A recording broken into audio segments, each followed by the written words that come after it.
Eh bien, bonjour à tous et à toutes les amis, j'espère que vous allez bien, bienvenue dans cette nouvelle vidéo. Aujourd'hui je suis pas tout seul, je suis avec Jordan, comment ça va? Bah ça va les gars, j'espère que vous allez bien. Moi ça va aussi si ça t'inquiète tu vois, parce que là je pense que ça va pas bien aller après les gars. Tu vas voir, c'est un peu violent.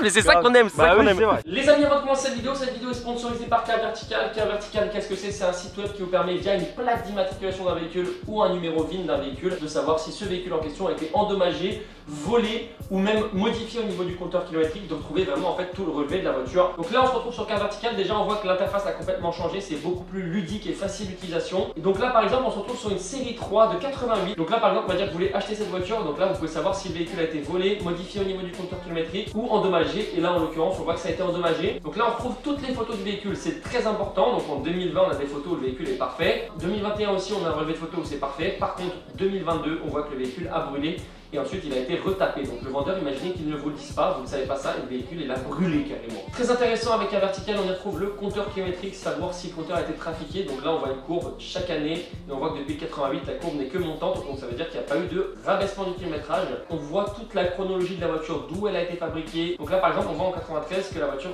est passée aux États-Unis, qu'elle a été réalisée, on voit vraiment tout. Ensuite elle a été en vente aux États-Unis, il y a eu plein de propriétaires. On voit qu'il y a eu un dommage aux États-Unis en 2021 et un autre dommage aux États-Unis en 2022. Donc les amis, si vous voulez savoir si votre voiture du jour est accidentée ou si une voiture que vous allez acheter a été accidentée, vous avez moins 20% sur vos rapports Car Vertical avec le code promo qui s'affiche juste ici, G3 Adrien, et ça se passe en première ligne de description pour pouvoir les avoir. Jordan, présente-toi rapidement, toi tu as une chaîne YouTube. Ouais, j'ai une petite chaîne YouTube Paris Racing. On fait du drift, on fait des voitures de compète, on fait des conneries. Et elle est trop belle hein, celle-ci, putain. Ouais, bah là elle sort du garage de la nouvelle saison. On commence la saison, donc elle est encore en bon état. C'est ta voiture de course? C'est ma voiture de compétition, ouais. Elle roule pas sur route, c'est ma voiture au championnat de France de drift. Ok, très bien. Alors explique-nous la base, déjà on voit que c'est un E30 Touring de base. Ouais, c'est une base de Touring, donc break, et on l'a transformé en couping, en coupé. Deux portes. Elle est trop belle. Et le covering il y va magnifique. Alors, rien que comment tu as placé les sponsors etc, c'est trop beau. Moteur déjà c'est pas du tout un moteur de 30. Non, c'est un moteur Corvette 6 litres LS2. Franchement elle a une gueule, je la trouve incroyable. Regardez-moi ce moteur énorme. Et ce que je kiffe c'est que tu as la pile d'admission complète avec l'admission là. Yes. Qui ressort du capot. Ouais, je voulais un truc un peu à l'américaine. Et c'est fait juste pour la déco ou ça joue aussi un petit peu Non, sur ça les joue aussi pour les perfs, hein, bien sûr. On a un papillon 102 mm, donc c'est énorme. Avec ton capot là sur l'épaule. C'est l'été, collection ouais, hiver. Pour la petite histoire, la déco, on l'a créée sur Assetto Corsa. Et après, on l'a retranscrit sur un vrai wrapping. Bon, c'était une galère, mais on l'a fait. Alors, au niveau des jantes, du coup, qu'est-ce que tu nous as mis? Alors celle-là, c'est des JR6, 8 de large. Alors à l'avant, on met des toutes petites jantes pour, comme on prend beaucoup d'angles. Pour pouvoir bien braquer. Voilà, tout simplement. Par contre, le freinage d'origine? Ouais. Ah ouais, ça suffit. Ouais. Genre, ça te suffit vraiment? Ouais. Ok. Ça pèse combien la caisse là? Alors ça pèse 1 tonne 180. Oui, donc ça va, c'est quand même assez léger. Ouais, et 2 tonnes avec moi. Et puis en vrai, quand tu mets du frein. Ah, 2 tonnes avec toi. Pour les perfs, niveau moteur, t'as combien de chevaux et combien de couples? J'ai pas tant que ça, 530 chevaux. Ce qui est pas mal, C'est pas mal, mais pour une caisse de drift de compétition au championnat, c'est pas énorme. C'est léger. Quand tu vois que tu te bats contre des mecs qui ont 1000 chevaux, 1200 chevaux, oui, 900 chevaux. Après, t'as un Atmo quoi. Il n'y a pas moyen de greffer un compresseur ou une connerie comme ça? On pourrait, mais ça me ferait passer à un plus gros train arrière encore. Pour la fiabilité, tu veux dire? Ouais, pour la fiabilité, c'est pas productif de mettre plus de chevaux. L'arrière, tu sais, ça me fait penser à quoi? C'est un petit peu un film de zombies, la caisse elle va se battre contre des zombies. Je sais pas si tu vois ce que je veux dire. De tank, un tank dans les films de zombies, genre. Ton sac à main, c'est ça qui arrange. Vas-y, pose ton sac à main. Et t'as pas des caisses de drift, d'essai, etc? Si, j'ai mes petits mulets, j'ai mes petites caisses d'entraînement. Si d'ailleurs un jour tu veux te greffer, venir essayer une de mes caisses, c'est avec plaisir, on peut se faire une journée comme ça. Carrément. Si tes abonnés ça les intéresse. Bah les gars, ce que je peux vous proposer les gars, si vous voulez qu'on fasse une petite vidéo essai d'une caisse de drift, j'ai jamais essayé de ma vie. On va se donner un petit objectif de 15 000 pouces bleus. 15 000 pouces bleus et on se retrouve avec une de ces caisses d'essai de drift. Et vous allez voir, je vais être bon ou pas, on verra hein, peut-être. T'es bon. Donc 15 000 pouces bleus les gars, si vous voulez qu'on se fasse une petite vidéo essai d'une caisse de drift. Niveau moteur, est-ce que tu as renforcé un petit peu? Niveau moteur, il y a les culasses LS3 avec soupape en titane, ressort en titane. Et il y a un arbre à cam qui est vraiment sympa, ça m'a vraiment changé la caisse. On a gagné 110 chevaux sur l'arbre à cam. Ah ouais. Avec le mapper Teddy. Ah Teddy. Tu connais Teddy? Bah oui, Teddy, c'est toutes les caisses de drift que j'ai filmées, je crois que c'est lui qui les a fait. C'est le best-seller, hein, clairement. Même Teddy a dit, ah franchement elle marche bien. À l'arrière en plus, ce qui est impressionnant, c'est que t'as pas des grands gommards quoi, c'est tout petit. Non, c'est justement en fait, on a eu la chance d'aller jusqu'en top 8 à la première manche. Ok. Et je passe en 18 et en 265. Et là on est en 17 en 2,45. Ok, ah oui, donc, oui. On va vraiment élargir pour gagner encore plus de grip. En gros les gars, juste pour vous expliquer, pour ceux qui connaissent pas du tout, plus tu vas élargir, plus tu auras de grip. Et il y en a qui me disent mais Adrien, je comprends pas, ça glisse. Mais non, en fait ça te permet de rentrer encore plus fort en glisse dans une courbe, plus vite en fait, c'est ça qui te permet d'avoir du grip. Quand tu fais des compètes, tu mets des pneus qui accrochent grave. Exactement, avec des pneus tendres. C'est ça qui est paradoxal, c'est que faut toujours que tu sois en glisse, mais Mais comme tu as du grip possible. Pour moi, faire ce que tu fais en championnat de France de drift, c'est pas pareil que faire des journées glisse où tu t'entraînes à glisser, etc. Ça n'a rien à voir parce que le but c'est d'aller le plus vite possible. Et quand tu vas vite, bah, la caisse elle peut te mettre des coups de raquette, elle raccroche. Et le but c'est que ça raccroche jamais en plus. Bah, au championnat, tu as un parcours, par exemple, tu as 3 virages. Si dans les 3 virages tu regrippes, donc ça veut dire que tu arrêtes la glisse. Éliminé. Bah c'est que t'as 0. Alors qu'est-ce qu'il y a derrière? Tout ce qui est pompe à essence, réservoir d'essence. Réservoir d'essence, batterie, pompe gros débit. C'est pas dangereux d'avoir le réservoir juste à l'arrière du pare-choc? Bah t'as le crash bar. Ok, donc il protège bien quand même. Ouais, il protège quand même bien. Et ça c'est homologué FIA, on ouais, fait ça. T'as des réservoirs justement homologués FIA. Si vous voulez suivre sa chaîne YouTube à Jordan, tout sera en description. Alors mon Instagram c'est Paris Street Racing. Et mon perso à moi c'est JL-PSR. On va vous montrer l'intérieur parce que c'est aussi une très belle pièce. Cool. Alors au niveau de l'intérieur les gars, vous voyez ce qui est beau, c'est que le covering il a été fait jusque dans l'intérieur des portes. C'est quand même très joli. Donc là il y a ton petit nom dessus, le petit bandana. Qu'est-ce qu'il y a dans cette voiture déjà? Bah pas grand chose hein. Dans les caisses de drift on a besoin uniquement de l'essentiel. Qu'est-ce que tu as là-dessus comme bouton? C'est un contact calculateur. Là c'est pour le confort, c'est la petite ventilation pour pas que je meure de chaleur. Ici c'est les essuie-glaces. Ici il est libre. Là on a les veilleuses. Là il y a le nitro. Et ouais, j'ai failli rouler aux noces, mais après je me suis dit bon ça sert à rien. C'est un gadget. Ouais c'est un gadget. Ça c'est les veilleuses et ça c'est les pleins phares. Short shifter SCP Shop. Frein à main hydraulique. Ouais, frein à main hydraulique. Et ce qui est très important, c'est mon système de radio. On a créé nous-mêmes. Les sièges GT2i. Sièges GT2i. Les arceaux complets. Ouais. Pourquoi t'as pas laissé l'arrière ouvert? Parce que là on voit rien derrière. Alors parce que derrière, la particularité c'est que si t'as le fuel tank. C'est quoi le fuel tank? C'est le réservoir? C'est le réservoir, ouais, excuse-moi. En fait il faut que t'aies une cloison. C'est pour la protection. Bah ouais, parce que si ça prend feu. Ça prend feu que derrière. Si c'est pas indiscret, un projet comme ça coûte à peu près combien? Voilà, ça commence à taper. Hein. Ça commence à taper. Je dirais dans les 100 000 moi. Ouais, depuis que je l'ai, ouais, j'ai dû au moins mettre 100 000 parce que comme je suis quelqu'un qui a pas beaucoup de budget.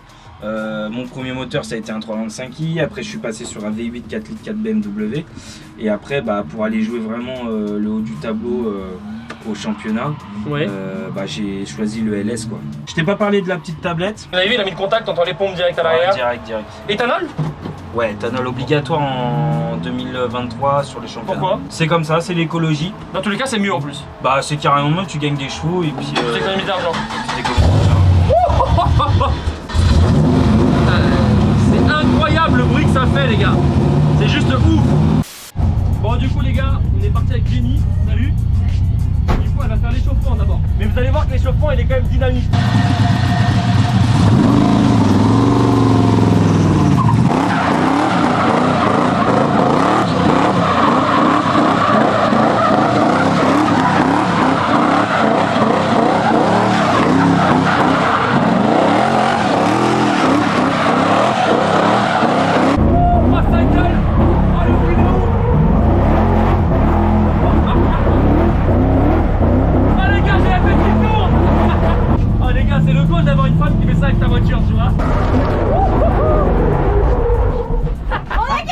Ça veut dire que c'est fini. Bon les gars, du coup ça y est, on est avec Jordan maintenant. L'échauffement était déjà bien dynamique quand même hein. T'as vu, elle se débrouille bien. Elle se débrouille très bien.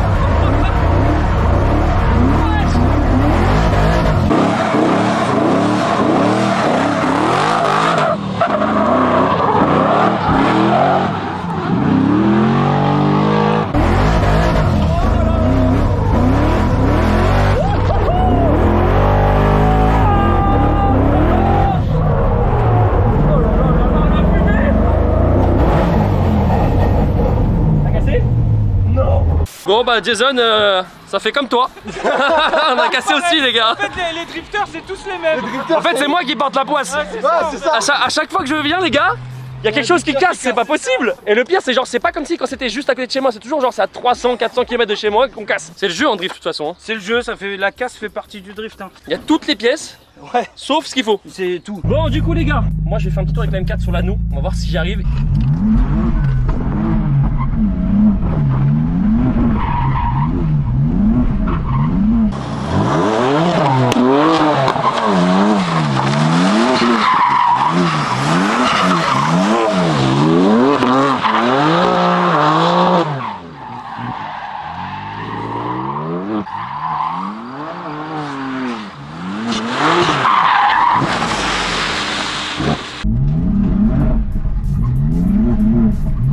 Là les gars, on va essayer d'enchaîner encore. Là, donc là on va essayer de sortir. Hop, on enchaîne de droite. Là par contre on lâche parce que sinon je rentre pas chez moi après. Putain c'est bon quand même hein. C'était trop bien. Est-ce que je me débrouille bien? De ouf. Ah ouais ça va? Voilà. Moi qui voulais t'impressionner tout à l'heure, avec... Attends, on va essayer de refaire celui-là. On va voir si j'y arrive.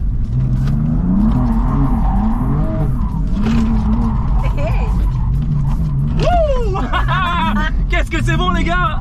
Et en vrai ça va, ça se maîtrise bien quand même hein. Bah de ouf.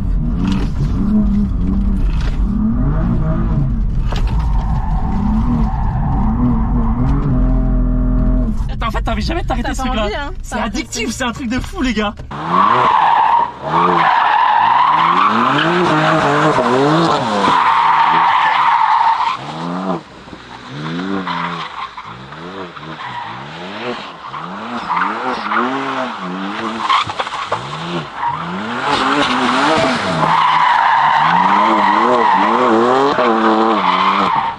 Du coup les gars, je suis avec Jordan ce coup là. Ouais, bon, alors bah, c'était pas le pont, c'est l'arbre de transmission. Donc c'est mort. Ouais, ah oh merde. Bon, du coup ce qu'on peut faire c'est maintenant on a quand même la M4. Ouais. Tu vas me dire ce qui va et ce qui va pas. Tu vas me filmer, tu fais je fais ce que je veux et après tu me dis ce qui va pas, ok? On va rouler un peu sur l'eau, hop, et on sort. Un petit coup de frein, hop. Hop, demi-tour. Ouais. Alors, c'est très bien. Hein. Qu'est-ce que t'as à corriger? Bah, à part la fluidité, c'est très bien, mais après t'es en boîte auto, donc en boîte auto tu peux pas faire ce que tu veux non plus. Bah dis allez on fait un dernier gars. Ça fait 5 fois que je le dis les gars. ça fait 4-5 fois. Allez un petit dernier bon. Alors celui-là j'ai essayé de le faire un peu plus différent.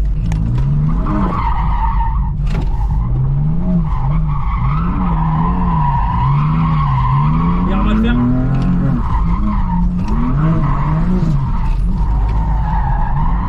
On va essayer de faire le demi-tour et d'enchaîner. Accélère, accélère. Je veux pas mettre. Ouais.